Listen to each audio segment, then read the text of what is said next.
Bienvenidos a La Barca del Sátiro, segunda temporada. En colaboración con el Museo de Farmacobotánica Juan Aníbal Domínguez, exploraremos la intersección entre literatura y psiconáutica. Cada mes conversamos con algunas de las voces más relevantes de la psiconáutica para entender no solo su obra, sino los libros y las experiencias que moldearon su forma de ver.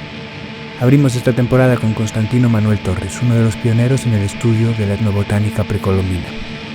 Su trabajo traza el uso ancestral de sustancias visionarias, especialmente la inhalación de anadenantera, también conocida como huilca, con foco en el territorio de San Pedro de Atacama, lugar donde, en noviembre de 2026, se celebrará el segundo simposio de Loveliana, Navegación y Vanguardia.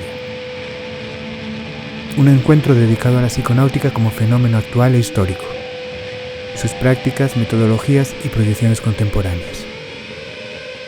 Un espacio de estudio, diálogo y experiencia en torno a una disciplina que sigue abriendo preguntas fundamentales sobre plantas, sustancias y conocimientos, dedicado a la memoria de Jonathan Nott, cuyos estudios siguen resonando hoy en día. Para comenzar, rescatamos una cita de uno de los libros de Manolo.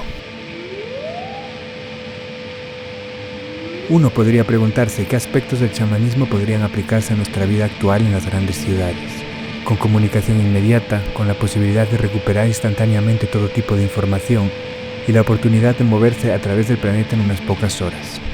Desde el chamanismo podemos aprender cómo desarrollar un conocimiento íntimo de nuestro entorno inmediato, mirar la ciudad y sus alrededores como una entidad llena de patrones que pueden ser atravesados y comprendidos.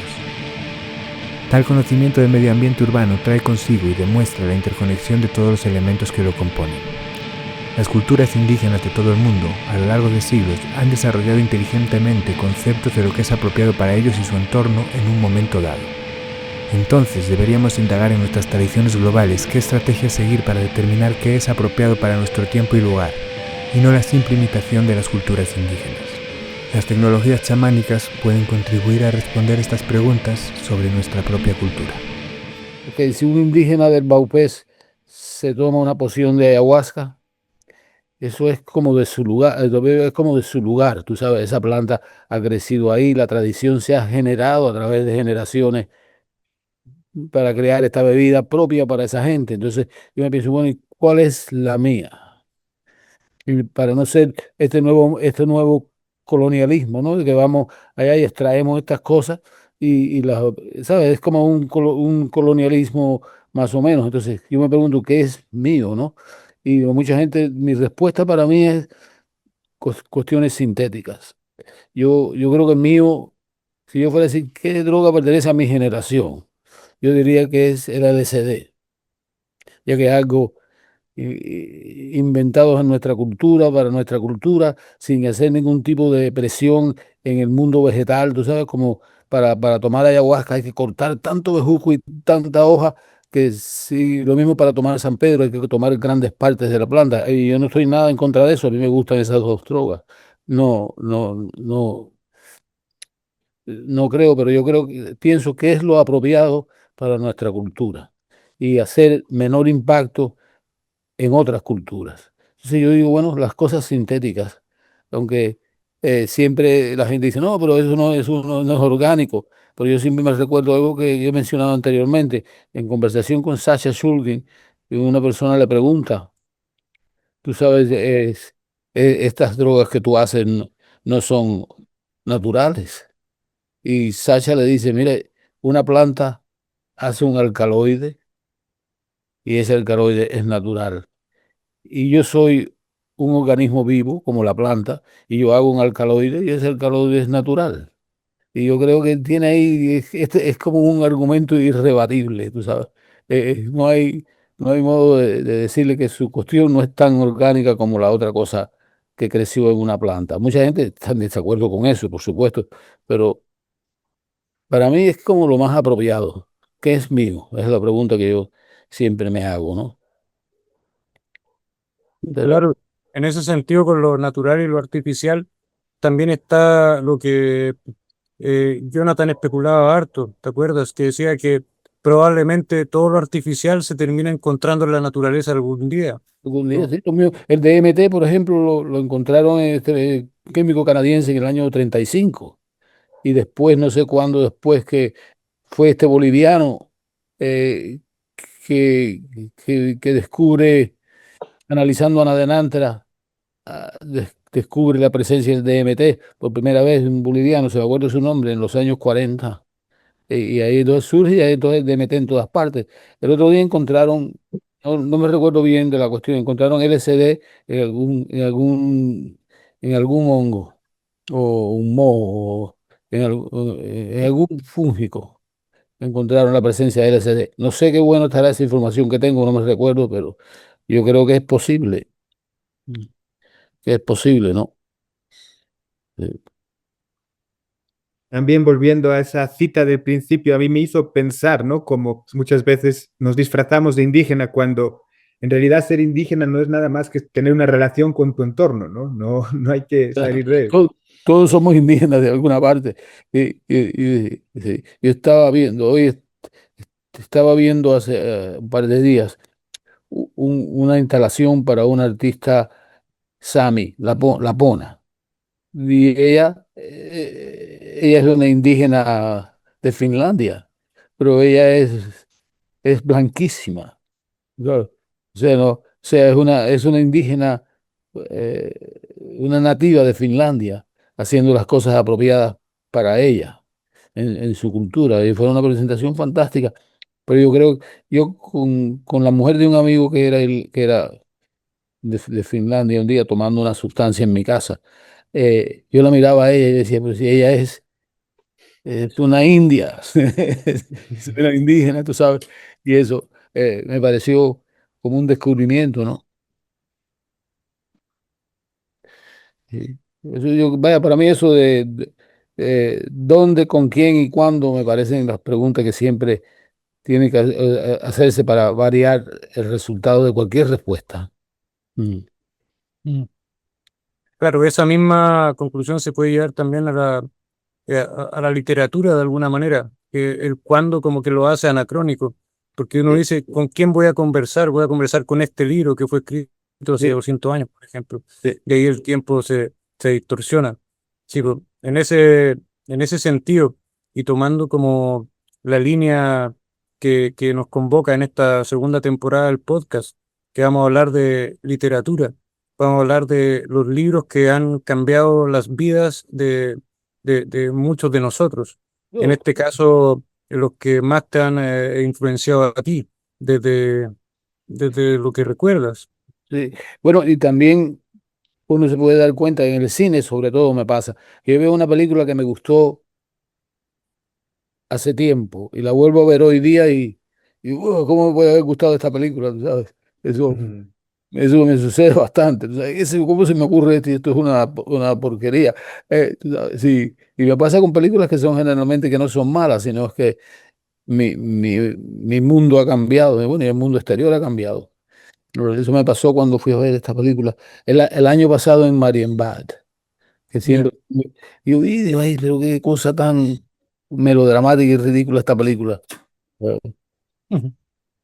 Pero y pasa para el otro lado también, de repente hay cosas que a uno no le gustaron y después y cuajan. después digo, "Oh, wow, esto es un descubrimiento, esto es un descubrimiento". Sí, yo en el cine, bueno, es que la gente confunde, estaba viendo, hubo un festival de Maps de cine psicodélico hace un par de semanas, pero ellos ven a cine psicodélico eh, como las cosas de los 60 de visionarias, como la pintura ¿cómo se llama? De Alex Gray, que son, tú sabes, estas visiones y demás. Pero yo veo una película, para mí la película más psicodélica, más visionaria ya tengo aquí, es Dead Man. Ujú, buenísima. ¿Verdad? Y no hay, es una película de las más visionarias de todas, pero no hay Es vueltas sobria. y una película muy sobria. Lo mismo que esa otra película que no tengo yo, pero de Ben Wheatley, que se llama Un campo en Inglaterra. Ujú. Que Es- encuentran unos hongos en un campo, en una campiña inglesa. exacto, y esa película a mí me parece tan psicodélica, toda su estructura y en toda su cuestión. Y lo mismo me pasa con novelas como la de Thomas Pynchon, novelas como Gravity's Rainbow. Y Ujú. Gravity pues, eh, es como hecha con la estructura de un viaje de ácido. Hay una multitud de personajes que entran y salen y no vuelven más, otros que se ponen a bailar y a cantar de repente, ¿sabes? Es como, y es uno de los personajes de la novela va hasta visitar a Albert Hoffman en su laboratorio en Sandoz. Claro. Y hay otras novelas que no tienen nada que ver con psicólogos, pero para mi visión del mundo. O sea, para mí, sí, por el modo que yo veo las cosas, la novela que más me ha influenciado es esta serie de 5 novelas de Doris Lessing, ¿De qué van? No las conozco. Shikasta, los archivos de Canopus en Argos. Pueden leerla, pueden estar muy fuera de foco, Está bien, se ve. pero son 5 novelas. Y yo me la he leído como 3 veces cada una. Pero si quieren leerse una novela, pero es que ella es como una escritora de inglés, tú sabes, yo no sé cómo una traducción que pudiera resultar, pero si pueden, es, es la novela que yo creo que ha cambiado mi punto de vista del mundo más que ninguna otra cosa. Y así hay muchas otras cosas, hay cosas más, hay esto que, ¿Por qué consideras que cambió tu punto de vista esa novela? pues, bueno, chicos, me permitió ver como si ver al mundo desde diferentes puntos de vista simultáneamente, para empezar, ver cómo una cosa se puede cambiar hacia la otra. eh, Principalmente eso, cómo tener diferentes puntos de vista a una situación y sin que Ujú, sean antagonistas. ujú. Y otra novelita que déjame buscar acá. eh, bueno, hay estos 2 libros que son muy buenos. Bueno, está Kalimantan. Kalimantan es una novela súper psicodélica que toma lugar en Kalimantan, la isla en Indonesia, donde hay un mundo paralelo bien interesante. Y todo bueno está la clásica de Huxley, ¿no? Ujú. Island. Island. Tú sabes que él la dejó sin terminar y fue la última cosa que él escribió. Y Island yo creo que está muy bien. Y hay otra cosa que a mí me gusta mucho, que es el gran psiconauta de, de Ernst Jünger, la que se llama Heliópolis, donde hay un personaje disidente que, que se encierra en su habitación, donde él tiene mapas y cartografías de otros mundos y demás, que es un tipo que se llama Antonio Peri. Y Antonio Peri es como una mezcla de Albert Hoffman con Timothy Leary y demás. Y cuando su familia se va de viaje, él se encierra en su habitación, donde él tiene todas estas sustancias que se toma que le permiten viajar. Y él mantiene una cartografía de estos espacios. Y es una novela genial. Este es de Editorial Seis Barral. Mm. Y ahora hicieron El personaje de Antonio Peri incluso lo citaste en tu pequeño librito, uno que me regalaste de A World Complete como un with Us. personaje en su juventud. Porque él era encuadernador y él era un encuadernador clásico y bibliotecario. O sea, que es un tipo bien interesante para él. Y a ver, y ahí está otra cosa que esta se puede conseguir en castellano.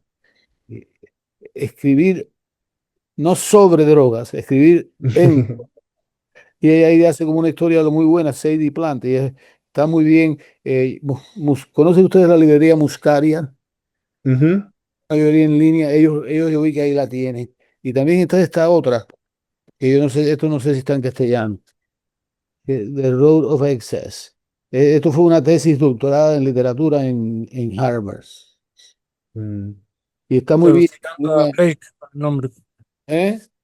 Citando a Blake, El camino del Sí, exceso y era del poema de Blake. bueno, Y, pero tiene muy buenas cosas también. Esto, o sea, como historia, yo creo que estas dos son las de las mejores que hay como historias, ¿no? De literatura en drogas. Pero está bien, en inglés y español el nombre Writing on Drugs es como escribir en drogado. Sí, que está bien. ¿Y qué otra cosa les quería enseñar? Han estado saliendo últimamente una serie de libros que yo diría que son, no diría no, son de filosofía, ¿sabes? Y está el más nuevo que ha salido, bueno, este que se llama On Drugs, de este señor que enseña en la universidad, en una de las universidades en París. Y esto, para un tipo como yo, ignorante en filosofía tradicional, este está fantástico el libro, que pueden conseguir. ah, on Drugs. Mm, Y ese está muy bien. Entonces salió el nuevo sobre Michel Foucault. Este, mm. no sé si lo pueden distinguir ahí, la Bueno, cubierta. El libro es como si sí, fuera sí. una hoja de ácido, ¿no? Y le falta uno en el medio. Buenísimo.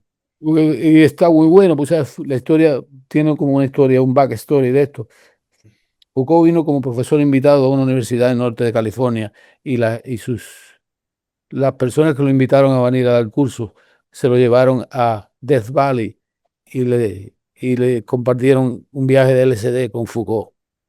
Y a Foucault le afectó tremendamente. Y cuando se regresa, él estaba escribiendo su libro sobre sexo y él tenía el primer volumen escrito y lo desecha completamente y lo empieza a reescribir bajo el nuevo punto de vista que los psicodélicos le han dado. Y ese libro que narra esa historia se llama Foucault en California. Mm. Sí. En castellano también. ¿Cómo? En castellano Sí. también salió hace poquito, hace el año pasado, creo. Ah, sí, mira, no lo conocía ese. Sí. Ah, es bien interesante en ese libro, me parece. A mí ¿Fue la primera experiencia de Foucault con sustancias o drogas?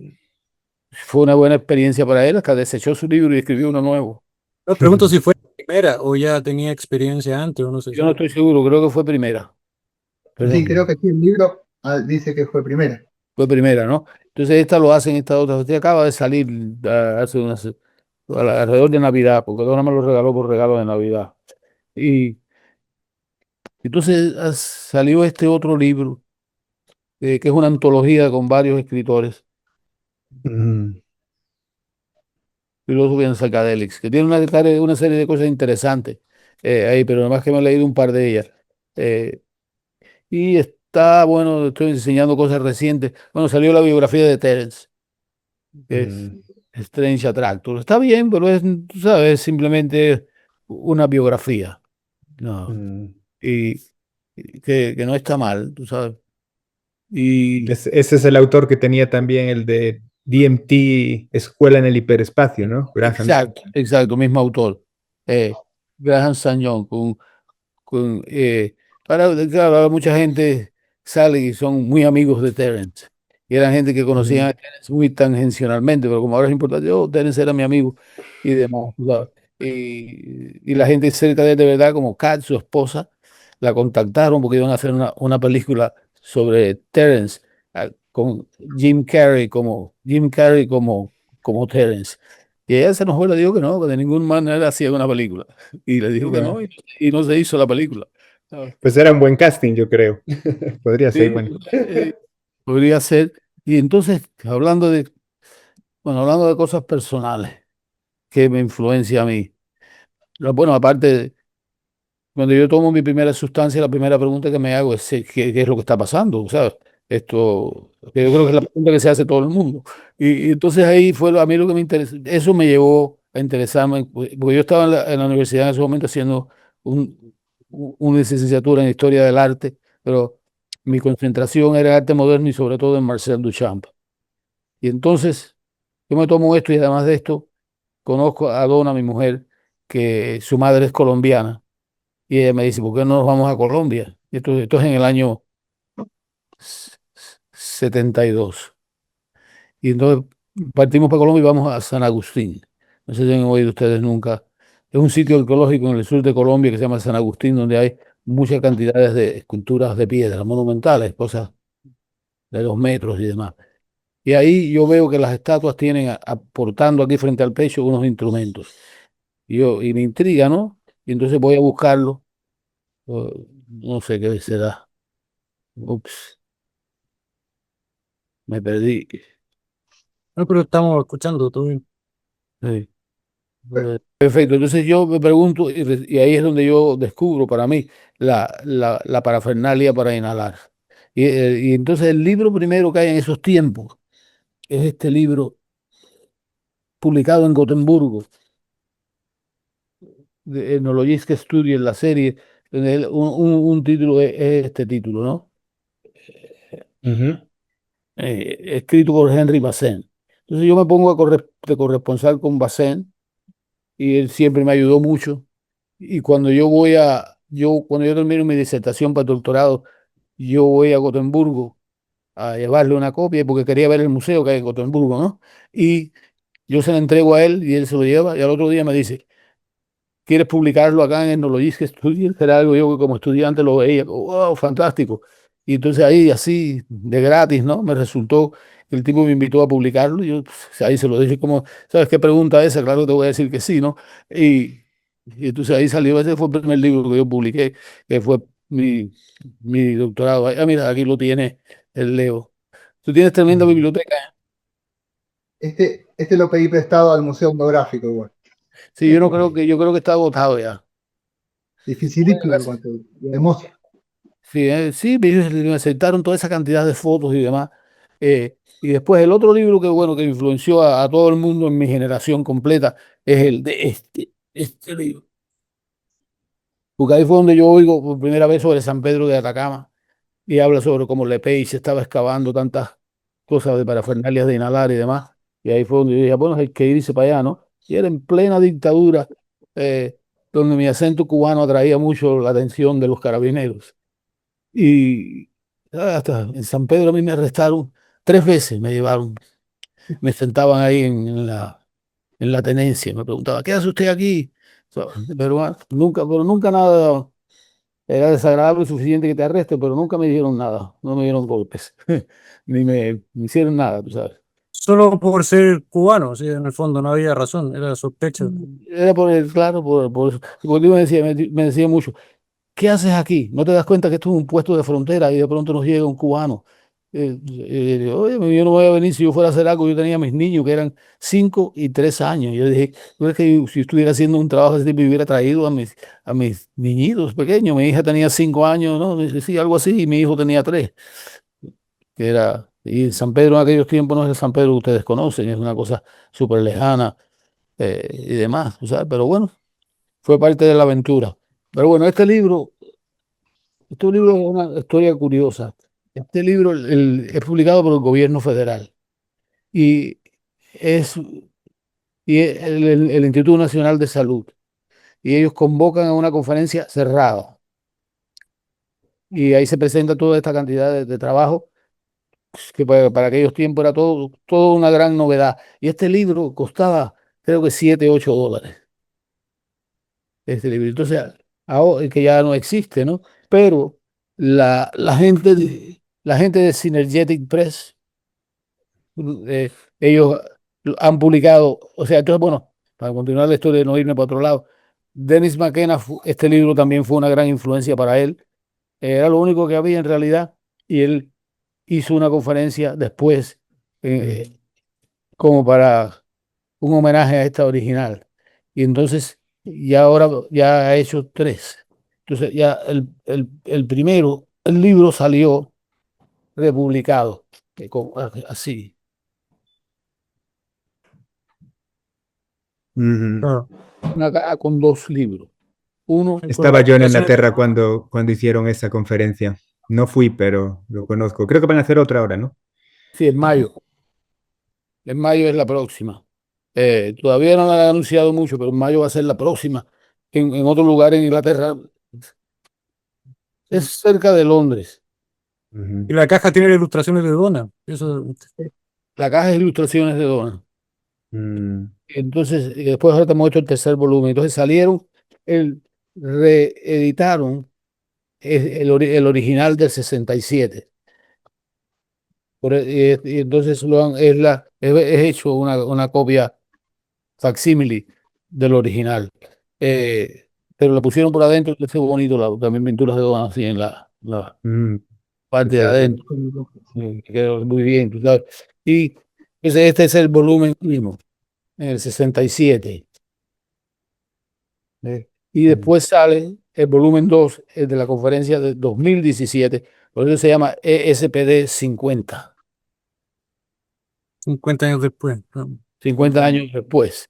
Porque originalmente la idea era hacer una nueva conferencia cada 10 años.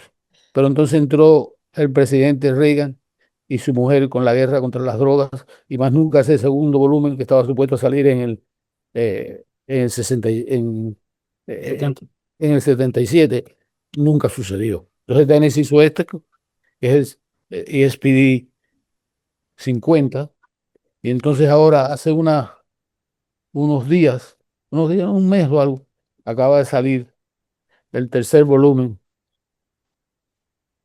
también con dibujo de Donna en la cubierta, que es también con bastantes papel, bastantes trabajos. Esto se puede, todo esto, si conoce el sitio de Débora tiene esta casa de impresora que se llama Synergetic Press. Y ellos fueron la gente envuelta. Ustedes no sé si se recuerdan que hace años hubo esta gente que intentaron hacer como un lugar autosuficiente en Arizona que se llamaba la Biosfera. Y ellos sí surgen de esta biosfera, de ese proyecto Biosfera, hecho por Hay un una señor. película, hay una película de comedia muy mala que creo que está inspirada en ese proyecto. Una Así. película americana, sí. Eso no les resultó tan bien como ellos querían que les resultara. Sí, Todas las utopías acaban siempre un poco torcidas. sí, una lástima. Y el señor que la hizo era un tipo que sus escritos, él, él escribe como autor, es Johnny Dolphin.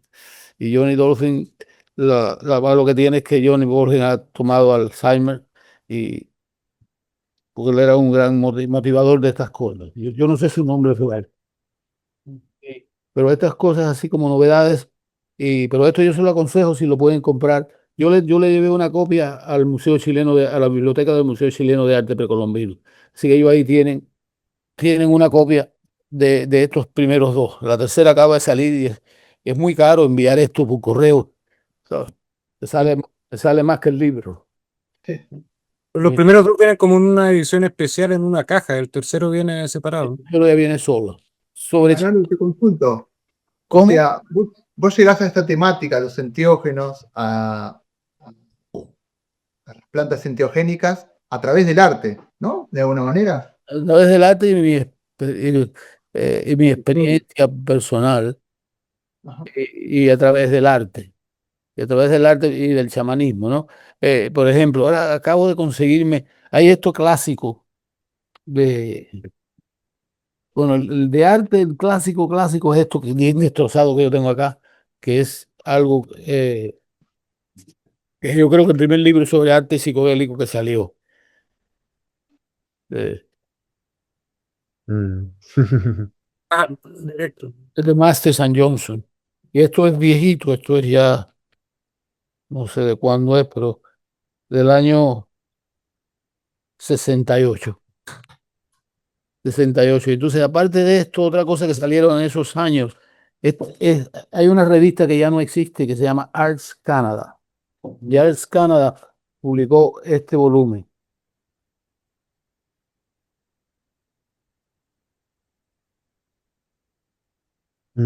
Sobre chamanismo. Sí, y Mm. y las ilustraciones son espectaculares. Y el otro día buscando en libros viejos, en esa compañía de vender libros viejos que se llama Jitney. En Jitney me encontré la versión impecable en tapa dura por $10. Mm. Y pero tienen maravillas. Mira, tienen, tienen, mira, por ejemplo, cómo es. Una lástima que no estamos en persona. Tiene, por ejemplo, este traje de chamán espectacular. Mm. Y te lo publica entonces con detalles.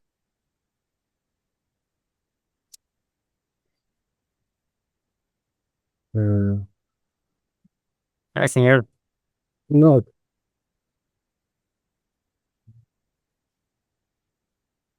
un traje siberiano de 1880. Y eso son cosas que uno se encuentra y en estos lugares, ¿no? Y está muy bien, tú sabes. Siempre hay que buscar, porque siempre se encuentra. No siempre, pero más o menos siempre. ¿Y qué otra cosa puedo tener aquí en este reguero que tengo? Ah, de arte mismo. De arte mismo hay estos tres. Hay más, pero no puedo poner aquí nada. Esto fue una exposición. Ay, que se me cayó algo acá.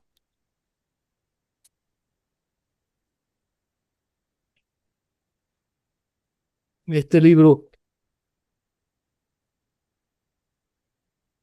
que se llama Ecstasy. Mm. Y Ecstasy es toda una exposición en el Museo de Arte de Los Ángeles, LACMA.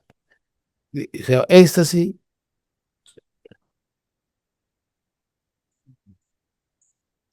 In and about Alter the States. sí, ellos, y entonces hay cosas como de este japonés, ¿no? Como, que es muy popular, pero yo creo que lo ponen en estas cosas, pero yo no creo que la tenéis ninguna experiencia. Pero es un libro que tiene mucha cosa. eh, y relativamente contemporáneo, ¿no? Y, y otra, y esto, bueno, ya es para arte psicodélico, hablando propiamente dicho, estos son dos compañeros, que son dos, uno grande, es que se llama The Summer of Love. Y lo Mm. interesante que tiene es que tiene mucha cosa perdida, porque en esos tiempos se hacían no sé cómo, se hacían estas imágenes que se proyectaban en el área de baile, que eran como con un aceite y pigmento que daba Mm. vuelta. Y eso se ha perdido todo porque era efímero, ¿no? Y aquí por lo menos tienen una historia de ese fenómeno y muchas fotos de esas cosas que generalmente se hubieran perdido. Y era algo que lo hacían en todas partes. Entonces tienen, o sea, que este es psicodélico en realidad, o sea, de esa época, Mm. de los 60, pero está bien. Y la otra que es el compañero más académico de esto, es Mm. De los 60 también. Mm. de los 60. Es decir, yo creo que si vamos a hablar de psychedelic art, es el arte de los 60. Otro arte es como decirle a William Blake que es psicodélico, o decirle a un tucano que es psicodélico porque viste sus pinturas en el libro de Más allá de la Vía Láctea, ¿no? Y ustedes me dicen cuando quieren que pare, porque No, Está no, genial. genial. No pares. no. Entonces, bueno, de Se puede, las cosas se- clásicas, bueno, el libro de Peter First, que ese existe en castellano, en Santiago, y yo supongo que en Buenos Aires también, hay, hay una, hay una biblioteca del Fondo de Cultura Económica, una librería, perdón, del Fondo de Cultura. En Santiago yo fui a visitar esa y ahí yo me compré varias cosas interesantes. Yo no sé la calle, cómo se llama en Santiago, pero es la calle, y si uno se para mirando al sur enfrente de la Moneda, es la calle que muere ahí. Quizás se llama Bulnes, pero por ahí, frente a la Moneda, unas cuadras para arriba, hay Sí. una librería de fondos de cultura. Y ahí se puede comprar los libros de Watson, el libro de Peter, este libro. O sea que este libro también fue eso que salió, influenció a todos nosotros en aquellos tiempos, ¿no? ¿Cuándo Cuando, lo conociste tú, ese libro, Manolo? ¿Cuándo fue la primera vez que te topaste con él? oh, sé, en los 70, 73, 74, algo así. Y como que alguien te lo mostró, te lo encontraste, no recuerdo. No, mi costumbre siempre ha sido deambular por las librerías y ahí se encuentra uno, ahí fue donde yo me encontré en las plantas de los dioses. Mm. Cuando ¿Eso salió, fue una sorpresa o ya sabías cuando en no, la planta? no sabía nada y no tenía ni plata. Yo le dije a la persona, guárdamelo aquí, yo voy a mi casa a buscar dinero. ¿Sabes? Y eso siempre para mí, eso es el descubrimiento de deambular por librerías, ¿no? No. El azar, la incertidumbre, también. Ujú. Eso es lo mejor de que hay. Perder yo me acuerdo que cuando en mi juventud, cuando yo esperaba una carta, era un anticipo y había como una sorpresa. hoy día con esta cuestión, como yo mismo decía, con esta cuestión inmediata, que si tú me escribes ahora en 2 minutos, yo lo tengo ya en mis manos, que satisface mi ansiedad, pero también elimina el elemento de sorpresa. Ujú. Para mí es importante, claro, para mí es importante eso, ¿no? Y entonces, Elimina también toda esa cultura underground que se creaba alrededor del libro, del objeto físico el que tenías objeto que físico. encontrarlo. Hoy en día ya lo pones en Google, ya encuentras el resumen, ya está bien también, ¿no? Pero como que se perdió Sí, sí, ese pero aura. sí, se perdió. Mira, esta revista grande, High Frontiers, y esto lo Mm. publicaba un tipo bien interesante que todavía está vivo, que él es Mark Franklin, pero su seudónimo aquí era Lord Knows. Tú sabes, en inglés te dicen Lord Knows, como Dios sabe, ¿no? Pero cambia el Knows y lo pone como nariz. Lord N, ese es su seudónimo, porque él publicaba esto. Lo hacía él solo, lo planaba él todo, y hacía un trabajo grande, ¿sabes? Genial. Y era eso, esas cosas te llegaban por correo, ¿no? Y hay otra que en esos mismos años, ¿no? Hablando de antigüedades. Esta que se llama Mondo 2000. Es una Mm. de Eso te revista. iba a preguntar yo ahora. Y esta ¿La puedes subir un poco más, Manolo? Ahí escribía Terrence y todos esos, ¿no? era como una de las revistas pioneras de esos tiempos. Y la editaba un tipo, Are You Serious? Y, Are You Ajá. Serious? Y era, tú sabes, bien, ¿sabes? Era Sirius como la estrella, ¿no? Sí, como la Sirius. estrella, exacto, Serious. Y era interesante, ¿no? Y escribía, ¿sabes? Mucha gente que tú no veías antes y aquí las descubrías, ¿no? Y muy buena, yo tengo casi todo, yo creo. Brutal.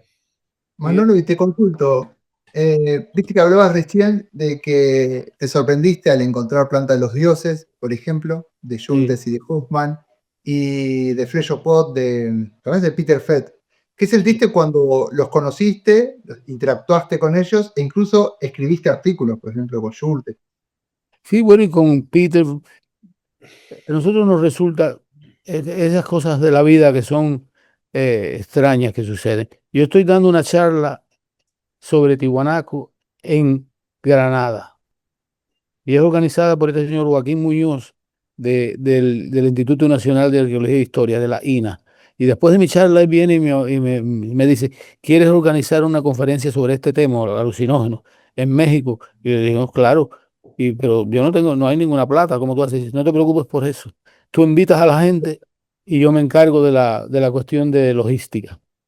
¿Sabes? Que es una propuesta irrechazable esa, ¿no? Entonces yo llego acá, Donna y yo nos sentamos y dijimos, vamos a invitar a toda la gente que queremos conocer.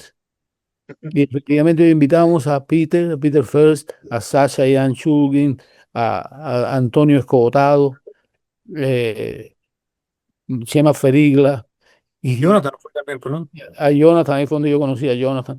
Y lo más loco de todo es que todo el mundo nos dice que sí. Y ellos se tenían que pagar su propio pasaje, pero todo el mundo dijo que sí, que fue algo que Donna y yo nos quedamos, bueno, está bien, perfecto. Y entonces fuimos para allá y la conferencia era gratis, o sea, no había cargo ninguno, y para allá fueron Antonio Escotado también, y Alaska. Ah, que era, y Alaska con el pelo así rojo fue una presencia importante, ¿no? ¿Quién más había? Luis Eduardo Luna. Todo el mundo nos dijo que sí, que fue espectacular. Y ahí fue donde conocimos a Peter, conocimos a Jonathan. Y Sasha y Anne la conocemos porque nuestra hija Cristina se va en el año, no me acuerdo, 69 o algo así. Se va a la se va a hacer su licenciatura en la Universidad de Berkeley. y, y los Shulgin vivían ahí cerca. Entonces yo le escribo, que ya él me había dicho que sí, ya ellos me habían dicho que sí para la conferencia. Podemos ir a visitarlo. Y ellos, ¿sabes? Son una gente súper amable. Y me dice, pues claro, venga. Y fuimos entonces por primera vez al lugar donde ellos vivían, ¿no? Que fue súper interesante eso. Pero sí, es como, no sé cómo explicarte la pregunta, pero es como conocer a alguien que tú nunca esperabas tener contacto en persona. Es como un privilegio y un honor en cierto modo de conocer a toda esta gente ahí todo el tiempo, tú sabes, eh, que, que y lo mejor que tuvo esa conferencia es que todos nos mantuvimos en contacto. Entonces, de ahí surge a Jonathan y a este señor que se llamaba Rod Montgomery, que era uno de los pioneros de vender plantas como era antes del internet. Rob tenía un catálogo que se llamaba Of the Jungle y él te mandaba el catálogo por correo todos los meses cuando él tenía una nueva remesa que vender. Y entonces tú le encargabas por correo las plantas que te parecían que tú querías de su catálogo. Era, era un trabajo espectacular que Rob hacía. Y eso, bueno, eso ahora con el internet, eso de por correo se acabó, ¿no? Pero eso era, y entonces con Rob y Jonathan y este señor que se llamaba Ken Symington, decidieron hacer unas conferencias en Palenque y duraban 2 semanas, o sea, 2 sesiones de una semana cada una con 3 días de por medio que nosotros teníamos para nosotros. Y ahí la gente fija en el Palenque éramos, bueno, Donna y yo, Stacy Schaefer, Paul Stamets, Annie Sacha Shulgin, Terence McKenna y Giorgio Samorini. Y entonces teníamos ahí todos los años, por 10 años, tuvimos estas reuniones que teníamos tiempo para estar con nosotros y hacíamos cosas, ¿no? Y visitar sitios arqueológicos. Bueno, era en Palenque, así que nos íbamos juntos a Palenque. O sea, para mí, por ejemplo, fue una buena oportunidad tener el contacto con toda esta gente por 10 años, 2 semanas al año teníamos estas reuniones y era espectacular, tú sabes, aprendía uno mucho en esos lugares, vaya. Y conocía a la gente más allá, tú sabes, gente que uno esperaba. Peter, que era más viejo que nosotros, que yo, que ya él murió, ¿sabes? Era como conocer a otro aspecto de la cuestión psicodélica, ¿no? Eran como más viejos. ¿Sí? Si Sacha, una cosa que yo hacía con él, que era para mí muy entretenida, las, las, los fármacos médicos, ¿no? Que tu médico te da una receta para tenerlo, en México son mucho más baratos. Entonces, como Sacha no hablaba castellano, yo me iba con él y recorríamos las farmacias de Palenque para él comprar drogas del corazón o para la presión alta, ese tipo de cosas, no drogas ilegales. Legales, pero era interesante, me pasaba el día con él de farmacia en farmacia en Palenque, y era en el pueblo de Palenque, y era, ¿sabes? Una aventura bien interesante, conocerlo bien, como él te narraba las cosas y demás. Él era un tipo tenía un gran sentido del humor y sabía una enormidad de estas cosas, ¿no? Era un escultor de las moléculas. No, esa es la importancia también de convivir y conocer a las personas. De hecho, es como la intención de lo que estamos haciendo con el Simposio Psiconauta, que cuando hicimos el primero fue como, en cierta forma, continuar un poco la herencia de lo que ustedes hicieron en Palenque, todo lo que están narrando. Sí, bueno, Y invitamos a varios de los participantes de Palenque. bueno, y de Palenque también lo que surge es que se decide hacer un simposio internacional, que un año sí, un año no. Entonces un año era en América, el primero fue en San Luis Potosí, entonces el segundo fue en Lérida, organizado por Chema Ferigla. El tercero fue en Canadá, organizado por Rob Montgomery. Y o sea que había una cierta continuidad de eventos que sucedían y eran bien interesantes. Pasamos una semana juntos en el hotel y el último de esa serie, Donna y yo y Terence McKenna hicimos una conferencia en Hawái que se llamaba All Chemical Arts, ¿no? O sea, alquimia con una L, no, pero este era con 2 L para que fuera todos los All Chemical Arts. Y traemos una serie de artistas que, que usaban psicodélicos para hacer su trabajo y fue un gran éxito. Y fue la última cosa que Terence hizo, que ya estaba muriéndose, ya estaba bien mal. Y, y fue la última de esta serie que se hizo. O sea que es como una buena historia de eventos psicodélicos en los Estados Unidos que yo, tú sabes, siempre me veía como, yo nací, un campesino en Cuba. Yo nací en un pueblito de 1000 personas y nunca había ido a ninguna parte. A mi padre no le gustaba viajar, así que no había ido a La Habana nada más. Y que era a 50 kilómetros de mi pueblo, o sea que no era tanto trabajo. Pero bueno, yo siempre me veía con esa humildad, si tú quieres verlo, de campesino, que no tenía ninguna conexión con cultura. Y he tenido la fortuna conocer a toda esta gente, ¿no? En realidad, yo digo la fortuna porque es algo que, como un regalo que me cayó en la mano. Yo no, un regalo en el sentido de que no es algo que tú te ganas, sino que lo recibes. Y eso para mí fue una gran suerte en realidad, poder pasar por todo eso y conocer a tipos como Jonathan y al mismo Chema Ferigla, que lo vamos a invitar ahora a esta nueva conferencia. Así que, bueno, y déjame ver qué más libros me quedé de aquí para esta. Bueno, una Sí, cosa. eso ya de la conferencia es como también el instinto este que estamos haciendo, porque uno invita a los que quiere conocer también, pues. Ahora, como mencionaste a Chema, fue eso mismo, la vez pasada fue Claudio, o sea, en el caso mío, ustedes se conocían hace tiempo, pero en el caso mío estaba en el mismo punto que tú estabas narrando en los simposios de los 90, que era a quién quiero conocer, invitemos a esta persona. Sí, eso fue lo interesante. Otra cosa, bueno, y esto es tan, bueno, no sé si conoce, porque esto está muy interesante. Él es un profesor en la Universidad de Santa Cruz, él tiene este libro, Tripping on Utopia,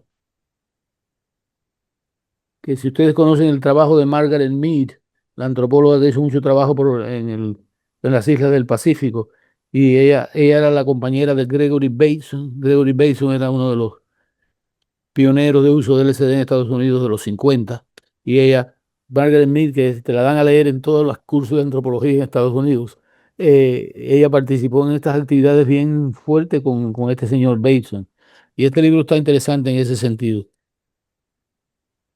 Él hizo, Benjamin Brin, este mismo, hizo otro libro que se llama Psiconautas. Yo te lo llevé la última vez que estuve allá. Sí. Y Psiconautas es como una historia de todos los psiconautas del siglo XIX comprando fármacos y demás. Y, y yo no sé, existe en castellano. Ahí está. Ya estoy poniendo. De hecho, esta es una edición de Chile, de Paidos en Chile. ¿Quién la hace? ¿Quién publica? Paidos en Chile. Oh, wow. Yo no sabía. Sí, a mí Esta me es gusta. edición chilena. Y Así este que ya está. Psiconauta por Benjamin Brin. ¿Mm? Ah, ese es otro autor el que tienes tú, Leo. Ah, Dice no, Mike de Gay. de Mike Gill. psiconauta. Sí, Mike Gill. Los libros con el mismo título. Sí, Ah, sí. eh, Bueno. ¿Y qué otra cosa? Este que le iba a mostrar, la edición de lujo de los 4 volúmenes de Schulz, Ah, wow. en una cajita no muy buena, pero ahí está todo y en un volumen adicional y con fotos de familia y todo tipo de cosas, ¿no? ¿Esa es la primera edición, Manolo? No, de esta sección de lujo así de 4 volúmenes, esta es la única que existe que yo sepa. Y bueno, y Farmacoteón. Farmacoteón, cuando hacemos la conferencia de San Luis Potosí, Jonathan no había escrito Farmacoteón y él está vendiéndolo por suscripción. Y entonces, y después Pionero. y lo hizo por suscripción y entonces lo editó, ¿no? Y eso fue cuando salió ahí. O sea, tú supiste del farmacoteón antes de que saliera, era cuando conociste a Jonathan. Cuando conocimos a Jonathan, él vino de Jalapa a San Luis Potosí. Sí, entonces, bueno, y la última cosa aquí, bueno, la penúltima que tengo, el nuevo libro de Paul Stamets, Mm, que está muy bien porque tiene mucho ¿cómo se llama? Es de este año, ¿no? Ese es el nuevo, salió recién. Este es el nuevo que salió hace como un mes. Tiene una buena sección de publicación de cómo crecer hongos. Y entonces me acaba de llegar este de Argentina y le había costado una fortuna a la persona. Este libro, mm. publicado por este coleccionista que se llama Mateo Goretti. Yo no lo conozco, pero de esas cosas que este libro, fíjate qué cosa está tan extraña. Esto hace como 3, 4 años, este señor Goretti me consulta para si yo quiero hacer un capítulo para este libro. Y él ofrece que él hacer el libro y pagar $600. Entonces tú ves que este libro le debe haber, son como 15 autores al menos, si le pagó $600 a cada uno, y ya una poquito, una fortuna, ¿no? Yo creo que es el coleccionista argentino de mayor importancia. Él fue Esta así. semana salía acá. ¿Cómo? Esta semana salió acá en Argentina el libro. Yo Así. si no lo pude conseguir. Usted- Hay un capítulo tuyo. Hay un capítulo mío, sí. Hay un capítulo mío. Ya hasta se me había olvidado lo que era, pues fue años, como 5 años por lo menos que se demoró en salir este libro. Microcosmos, plantas sagradas de las Américas. Entonces, él en colaboración, pues, son estas cosas. Fotografía. Sí, es como una técnica que él con una persona del departamento de física de su universidad desarrollaron le meten este probe, esta cosa adentro de la planta y fotografían microscópicamente el interior de la planta. Entonces tiene allí todo, eh, todo tiene la delantera, tiene San Pedro, hongos, todos en este tipo de cosas, ¿no? Como esto. Sí, genial. Steve es un tipo que él, yo lo conozco a él en Chile. Cuando yo voy a Chile, cuando estaba haciendo mi disertación en una beca Fulbright en el año 76. Él está también de becado y las personas de la oficina de Fulbright me dicen, tienes que conocer a este otro individuo. Y Steven estaba haciendo una antología de poesía joven, se llamaba en aquellos tiempos poesía joven chilena. Y ahí entonces conozco a Steven y nos hemos mantenido en contacto a través de todo el tiempo, ¿no? Y él ha escrito cosas sobre ayahuasca. Es un tipo bien interesante. Eh, pero este lo hizo, no debe tener ni 6 meses o algo. Oye, Manolo, y viendo también la parte de estamos viendo la parte de la lectura, bibliofilia desde ese lado, pero la parte de la escritura, ¿cómo ha sido tu aproximación a escribir? O sea, ¿tú escribes desde chico o es algo que sale por necesidad o también el placer está metido ahí adentro? ¿Cómo te nace? O sea, de llegar de nada a un libro, por ejemplo. ¿Cómo es la inspiración eso? Yo creo que es mayormente el placer y la necesidad. Porque en mi caso, ¿sabes? En el pueblo que yo vivía en Cuba, por supuesto, no había biblioteca. En mi casa no había muchos libros tampoco. Y así que yo cuando llego a Miami, cuando tengo 15 años, me, me conecto con un viejo amigo del pueblo que yo viví en Cuba. Y él me dice, él no conducía, me dice, llévame a la biblioteca. Y a la biblioteca pública. Yo le dije, ¿a la biblioteca qué vamos a hacer ahí? ¿Sabes? ¿Qué cosa? Y él me dice, no, ven conmigo, yo te enseño, me dijo. Y yo, ¿verdad? Entonces me dice, lo primero yo creo que tú debes hacer es leer biografías. Y entonces ahí, pero yo sabía, cuando yo era monaguillo en la iglesia de mi pueblo.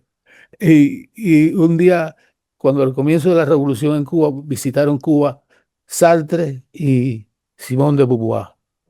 Y yo los vi en el televisor y me interesó estas cuestiones que ellos hablaban. Y cuando llega el cura, que era un cura itinerario, no había cura fijo en mi pueblo. Y yo le digo, ¿y esto de existencialismo, qué cosa es esto? Y él me dice, bueno, yo no te puedo contestar eso, yo te lo contesto la semana que viene cuando yo vuelva. Entonces a la semana siguiente, por supuesto, si él creía que a mí se me iba a olvidar, estaba equivocado. Y yo estoy ahí y le digo, bueno, padre, ¿y eso de existencialismo, qué cosa es? Y me dice, no, tú estás muy joven, yo no te puedo explicar, yo no te puedo hablar de eso. Y eso, imagínate, me intrigó aún más. Claro, por supuesto. Entonces cuando Julio, mi amigo, me invita a ir a la biblioteca, lo primero que me busco yo fue el libro de cuentos de Sartre que se llama El Muro. Y eso fue la primera cosa así que me leí de literatura seria.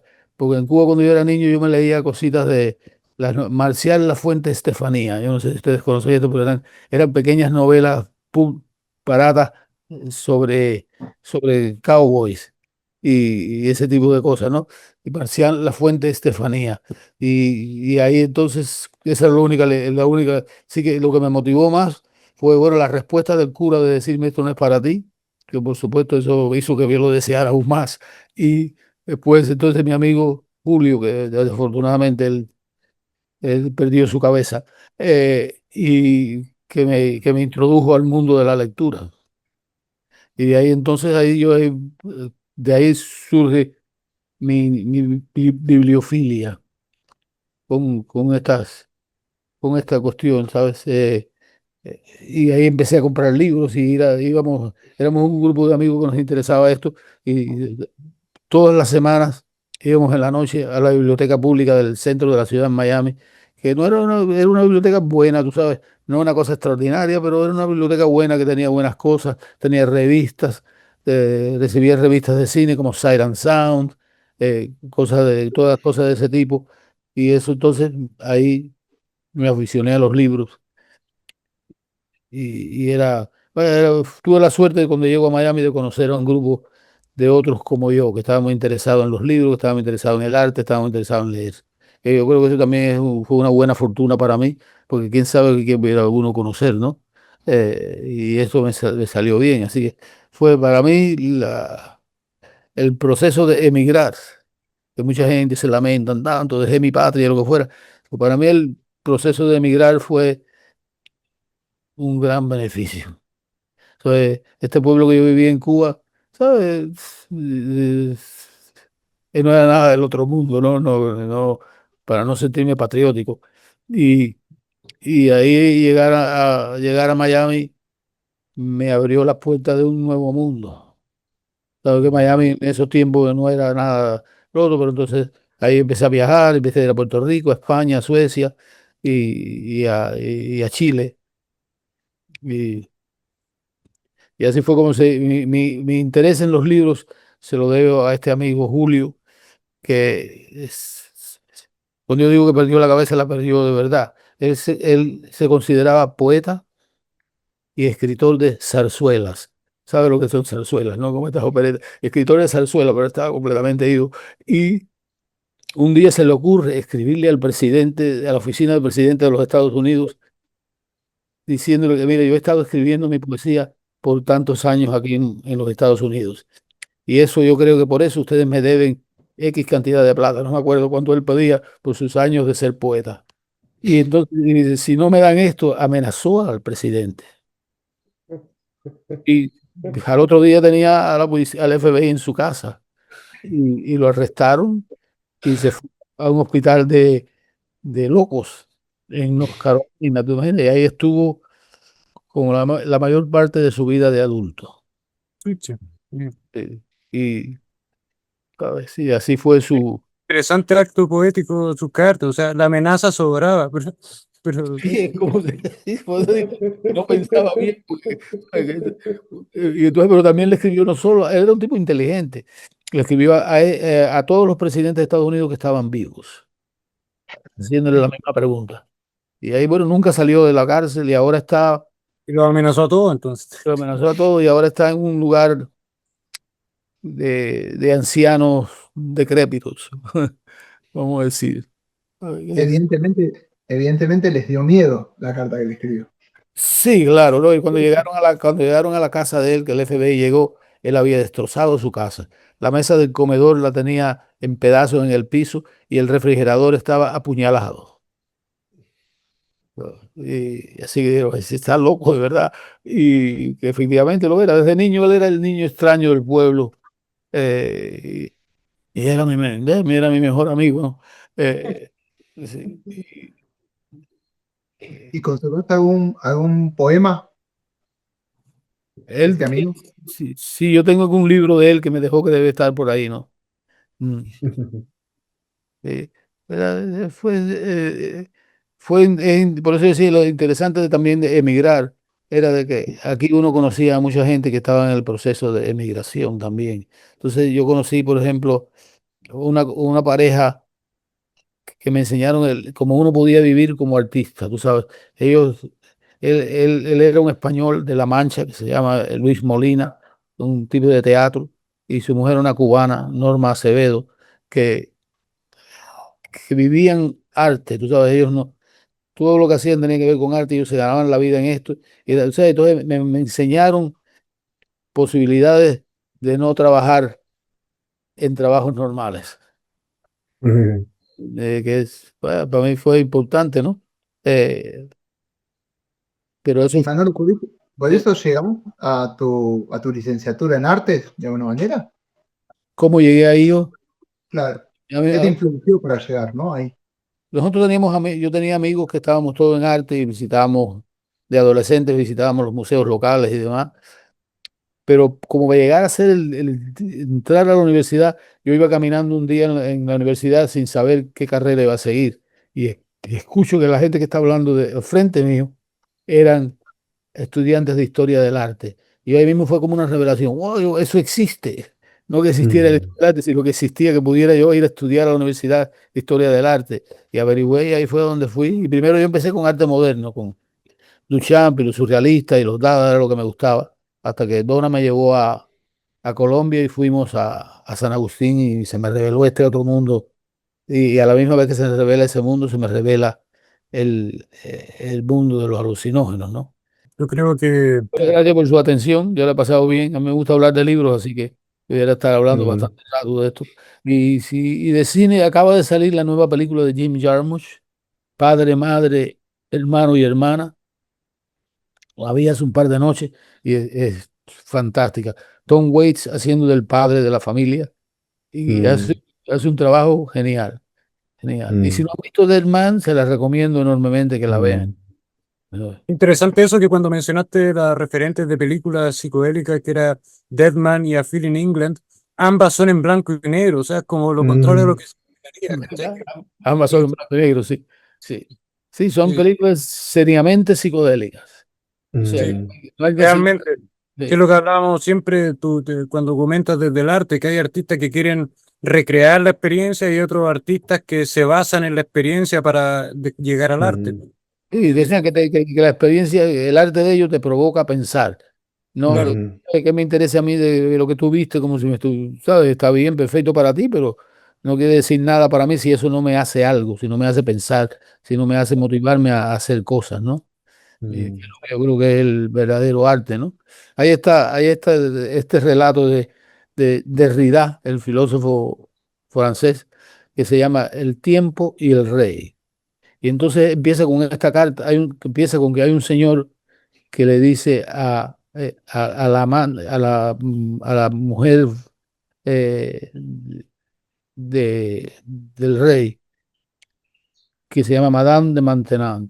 Y este señor, ella tiene un asilo para mujeres abusadas. Entonces, este señor se le acerca y le pide dinero para la fundación de ella. Y ella le dice, le contesta, yo no puedo, yo le dedico todo mi tiempo a mi fundación y el resto se lo doy al rey. Entonces Derrida, para empezar su ensayo, se pregunta, ¿qué cosa es esto? Si le da todo su tiempo al rey, qué es ese resto que le da a su fundación? O sea, entonces ahí él empieza a hablar con la idea de regalo, de que un regalo es algo que, que, que lo recibe sin saber que está recibiendo un regalo. Y si tú eres la persona que da un regalo, tienes que olvidártelo que lo hiciste inmediatamente. O sea que el regalo no puede tener ningún tipo de intercambio comercial. O sea, ya sea Mhm. hablando de tu satisfacción por dar el regalo como intercambio comercial, o sea que el regalo tiene que pasar desapercibido. Y a mí me parece súper interesante eso y tiene sentido, tú sabes. Por eso ese ensayo de Derrida que se llama El tiempo y el rey es fantástico. Fantástico, el sentido que te hace pensar en el regalo no como una transacción capitalista, sino como algo verdaderamente anárquico, si tú quieres. Y yo te quiero hacer una última consulta, un cachito de tus libros personales, ¿no? De ese germen que nace un poco vinculado a Sartre y Simone de Beauvoir en Cuba, y por ese cura empezás a interesarte un poco, a tener una de las primeras curiosidades que te Exacto. llevan a empezar a leer distintas cuestiones, a la poesía, a escribir. Y ya Sí. nos contaste cómo llegaste la etnológica Studier, ¿cómo se llama? De todo tu registro bien atacado. Yo había leído ya, Y yo había leído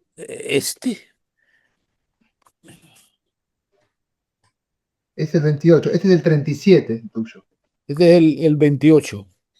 El tuyo es el 37 y también Yo lo que tengo, yo he entrado a través de escribiendo mi tesis para el doctorado, yo entro en correspondencia con Bacén.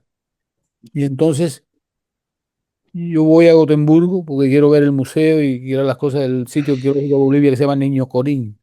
Y, y ahí entonces voy a conocer a Henry Bazén. Y él ahí, y yo le paso mi tesis porque yo le llevaba una copia. Y esa la lee en la noche. Al otro día viene y me dice, la quiero publicar. Y ahí, sin esfuerzo para mí, la publicaron. Y de ahí es que yo me empato con Etnologistas Studies. Esa es tu primera publicación, digamos, de alguna manera. Bueno, yo había hecho publicaciones aquí locales. Ajá. Yo he participado en una revista literaria que teníamos acá unos amigos que se llamaba El Alacrán Azul. Y el Alacrán Azul, este amigo, José Arcocha, un poeta cubano, trabaja en una biblioteca, una librería en Nueva York. La librería italiana grande, no me acuerdo cómo se llama. eh, y ahí va mucha gente, cuando era el boom de la literatura, iban ahí y Arcocha le pide artículos a toda esta gente. Entonces publicamos acá en Miami esta revista en el año 70.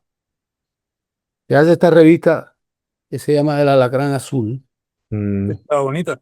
Sí, quedó bien, pero aquí entonces lo que hay Arcocha conoce a García Márquez y le pide un cuento a García Márquez para la revista y García Márquez nos dice que sí.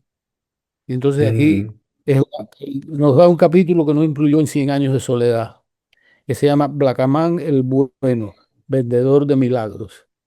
Y también entonces tenemos, que sabe qué pasa. Para nosotros unos tipos aquí de Miami que no tenían nada, que García Márquez nos hubiera dado eso, fue espectacular.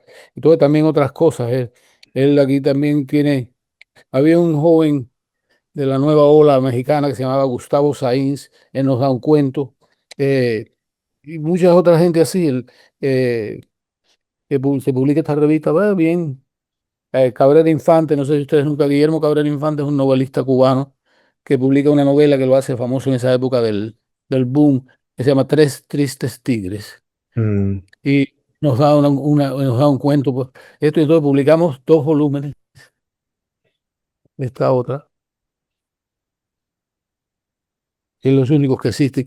Entonces hoy hay escritos tuyos también.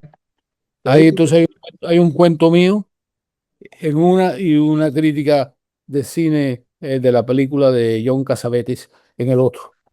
O sea, un cuento y una crítica de cine en la otra.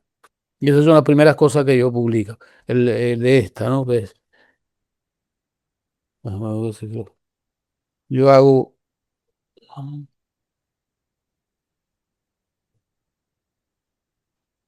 Pero imagínate el tremendo honor publicar con García Márquez y con Cabrera Infante para un joven como yo. Entonces yo hago esta cuento que lo escribo con la estructura, me tiro, uso las cartas del tarot y las tiro y, y así desarrollo la historia. eh, con los cambios que las cartas, yo no practico nada de eso hoy día. eh, pero ahí me salió esto, a ver si lo encuentro acá donde está.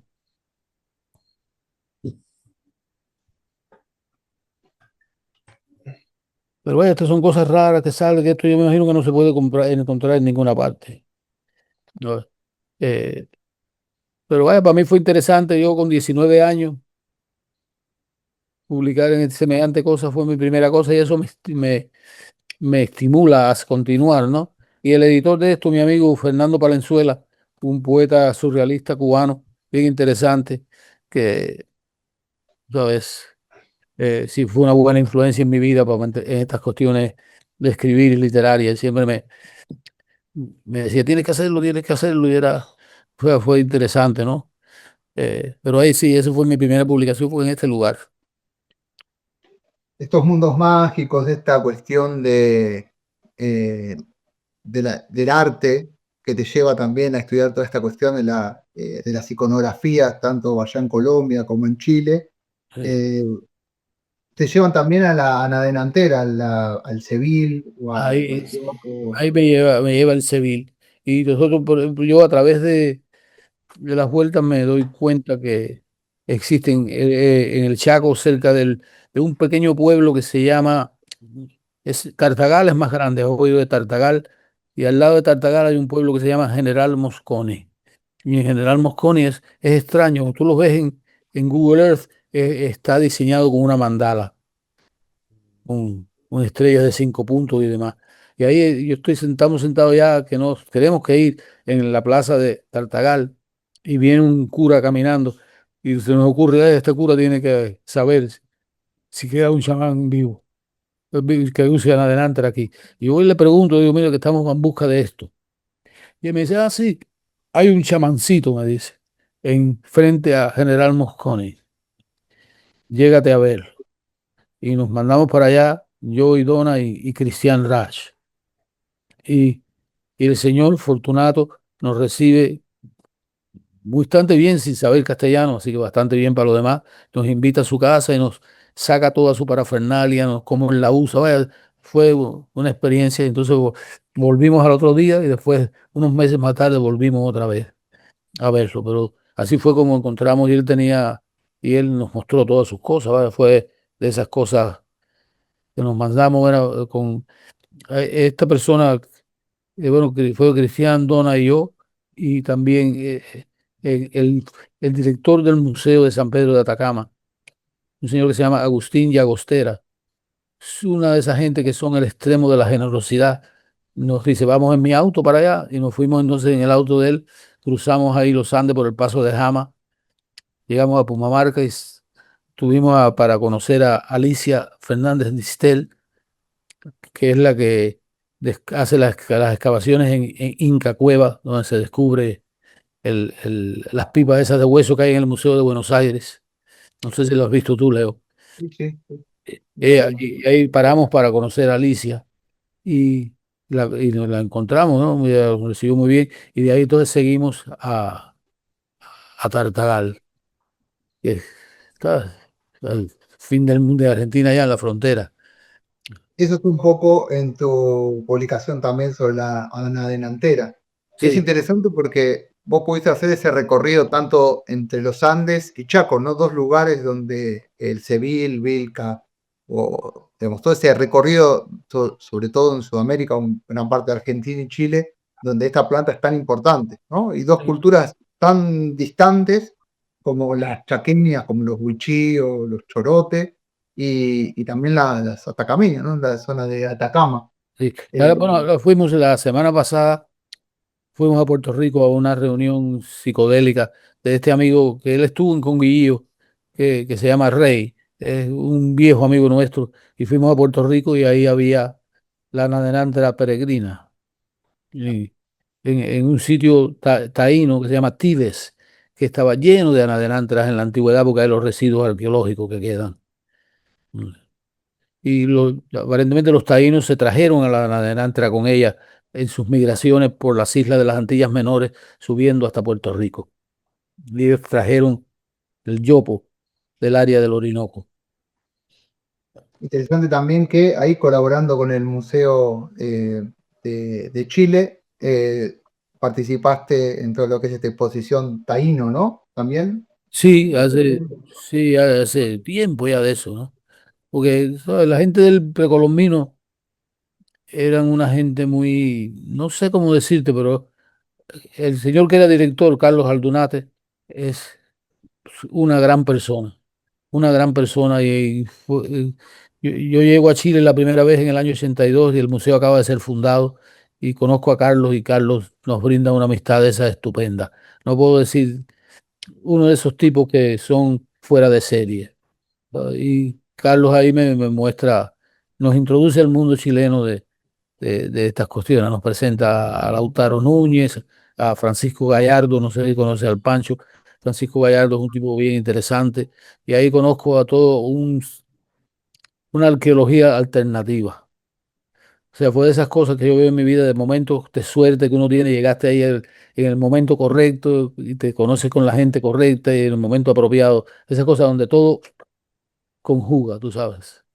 Parece que siempre en distintos momentos llegaste en el momento correcto, porque Eso fue en un momento correcto, aunque era plena dictadura, tú sabes, y demás, pero fue el momento correcto para conocer gente interesante.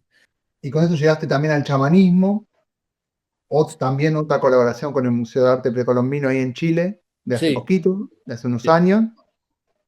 Sí, la Y exposición de chamanismo en Instituto. Sí, esa exposición me resultó bastante bien, la verdad. Costó una fortuna, pero los seguros son muy caros para todas estas cosas. Pero estuvo el muy entre medio también, que la alargó y toda la cosa, pero Y el terminó. COVID, todo de por medio que la alargó, pero después al final, ¿alguno de ustedes, tú la visitaste, Leo? ¿La pudiste ver? no llegué a... No conozco Chile, tengo que conocer Chile. Ah, no conoces a Chile siendo tan vecinos. Sí, Ahora viene a tengo San propios Pedro. amigos en Chile. Bueno, ahora vas a ir a San Pedro de Atacama, ¿no? Podría hacer una invitación para las personas que nos están escuchando del simposio, Manolo, si te motiva. Qué bueno. Sí, las cosas de gente que no va. Sí, yo creo que lo bueno, lo significativo que que este evento suceda en San Pedro, que San Pedro es el lugar en el mundo prehispánico, es el lugar con una mayor incidencia de uso de sustancias. Hay en San Pedro de Atacama equipos de inhalar, o sea, completos en la bolsa, con la tableta, con el esto, tenemos como 500. Eso es una muestra que no ocurre en ninguna parte, ¿no? Son como 500 objetos, cada 500 equipos, ajuares. Y o sea que ahí San Pedro es como un lugar de nuestros ancestros, yo diría, de ancestros culturales, ¿no? De que ellos son como nosotros en ese sentido de utilizar estas cosas. Claro. Coherente hacer un Mm. encuentro psiconauta ahí, por eso. Ah, es como un homenaje a los antiguos. Mm. Y un poco para cerrar con parte de tu bibliografía, ahora se publicó hace poquito en Chile, ya está llegando a Argentina, de la ayahuasca, el yagé y otras bebidas psicoactivas, sus Ajá. orígenes y su historia. Es interesante porque también de alguna manera llegás a la ayahuasca o a esta pócima, las bebidas psicoactivas, también de la mano de la Ana Delantera un poco, ¿no? Sí, sí, completamente. Completamente la delantera y la chicha. La delantera y cerveza. Sí. Y Sí, sí, es algo que yo había estado pensando por muchos años y por muchos años. Entonces mi amigo Pancho Gallardo, que colabora con la gente de Pehuen Libros, me dijeron, ¿quiere escribir algo? Y yo le dije, claro. Y entonces lo hice y escribí ese libro que tuviste en tus manos ahora mismo. Eh, hablando con Dennis McKenna, Dennis me dijo, ¿no? ¿Tú te has dado cuenta de que el alcohol tiene capacidad de inhibir la producción de Mao? Y entonces ahora Javier Echegarría, no sé si conocen a Javier, él estuvo con Guillío, encontraron en un sitio que se llama eh, la Tulán, donde encontraron unas recipientes donde habían hecho cerveza con anadenante añadido, o sea, haciendo como un proto ayahuasca, 3.500 años atrás. Wow. claro. Es un descubrimiento espectacular que hizo en este sitio, Tulán, al sur de San Pedro, al sur del Salar de Atacama, Mm. donde ahí yo creo que en esa mezcla, en cervezas con semillas de anadenante, donde están los orígenes de la ayahuasca. Mm. Interesante. También anda hasta el misterio de esa semilla con armina que todavía no es identificada, ¿no? No, sí, pero ahí hay problemas. No. Mm. Aparte de que las perdieron, ¿no? Pero, tú ¿sabes? Ahí tiene que haber armina por todas partes, va a ser como el DMT, que está en todas partes. Claro, todavía no destapa, ¿no? Sí. Bueno, Bueno, querido amigo, muchas gracias por tener su atención tan A amable. usted. Y sí que Muchas gracias a ha vos. sido, ha sido un placer. Hemos Igual, aprendido mucho y ¿no? Mm. Uno cuando habla de esto, en mi estrategia, cuando trabajaba en la universidad y daba clases, si yo quería aprender sobre algo, yo daba un curso sobre eso. Mm. Y entonces, y era bueno porque entonces yo aprendía junto con los estudiantes, o sea, y mi entusiasmo por el sujeto era evidente. está presente, pues entusiasmo justo en el momento. Mm. Claro, y yo hacía mi clase de cine o mi clase, yo hice una clase sobre regalo, por eso es que, ¿sabes? Regalo como estrategia para hacer arte. Y, ¿sabes? Mm. Cosas así que yo quería aprender, ¿no? La daba como un curso y ahí aprendía yo y aprendían los estudiantes juntos y Mm. hacíamos amigos. Buenísimo. Yo llevé a mis estudiantes a San Pedro de Atacama en 2 ocasiones, 2 grupos como de 15 personas, hace años, ¿sabes? Antes de San Pedro ser descubierto por el turismo. Sí. Bueno, amigos, nos vemos Bueno, en la próxima. pues muchas gracias. No, gracias a ustedes por... Menudo viaje, buenísimo. Por- Muchas gracias por el regalo, nunca mejor dicho. Sí. Antes de concluir, quisiera hacer el comentario de unos libros que no quisiera olvidarme. Este que muestro ahora es la tesis doctoral de Luis Eduardo Luna en la Universidad de Estocolmo y es un estudio pionero sobre el chamanismo mestizo en el área de Iquitos. Yo creo que es un libro importante que debe ser integrado en esto. También otro libro, también de Luis Eduardo Luna, colaborando con Stephen White, que es una antología de escritos sobre ayahuasca. También publicado por Synergetic Press, que es un libro importante también debido a todos los documentos que han compilado los autores en este volumen. Y el tercero de Luis Eduardo Luna que quisiera comentar es también el libro de Visiones de Ayahuasca, que Luis Eduardo escribió con Pablo Amarillo, que incluye muchas ilustraciones de pinturas de Pablo, pero también, lo que es más importante, que incluye descripciones escritas por Amarillo sobre la pintura en específico. Así que yo creo que estos 3 libros, Ayahuasca Vision, Ayahuasca Reader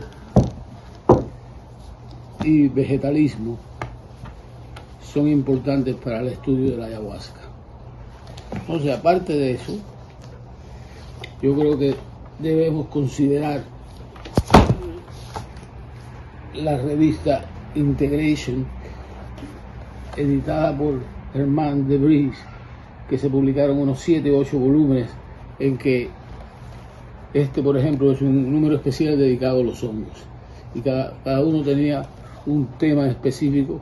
Ellos publicaron las actas del Congreso de San Luis Potosí, y una revista muy bien hecha, muy bien ilustrada, una cosa clásica en su estilo.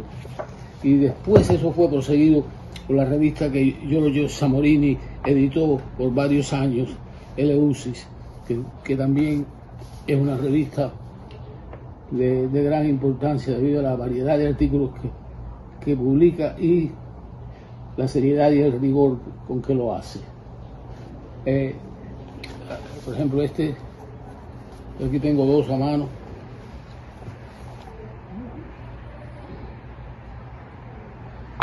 Y también entonces de Giorgio quería compartir con ustedes su libro sobre animales que se drogan, que es un libro pionero en el estudio de cómo animales usan drogas embriagadoras.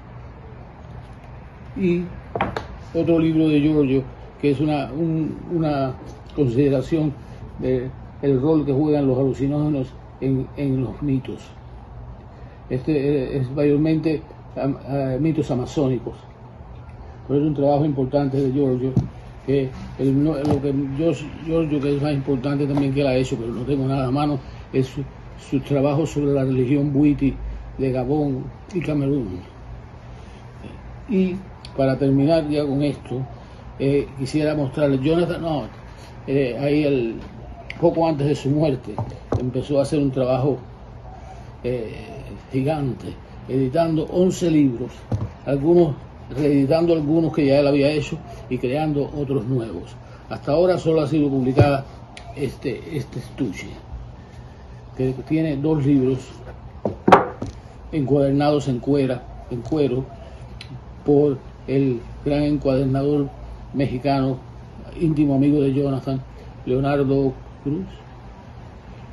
Cruz, que hace estas ediciones en cuero fantásticas, todo muy bien hecho, como Antonio Peri en Heliópolis. Estas tienen, además de eso, cada uno tiene una pintura a todo color de dona en su frontispicio, En este caso, este es el volumen, este es el libro de análogos de ayahuasca, y ella tiene que este es el Letter to Spruce, y esta pintura está titulada Una carta a Richard Spruce. Y este libro son 2 volúmenes, ediciones limitadas a 400 ejemplares. Y esta tiene, este y el otro es rapés chamánicos. Y esta tiene otra pintura de Donna también dentro, que también es editada. Son 400 ejemplares de estas ediciones de lujo, de papel excelente, coleccionadas excelentes. Creo que son un poco caros. Esta caja cuesta creo $400, pero es todo de lujo, una edición limitada, numerada y firmada por Jonathan, ¿no? Sí, numeradas y firmadas por Jonathan.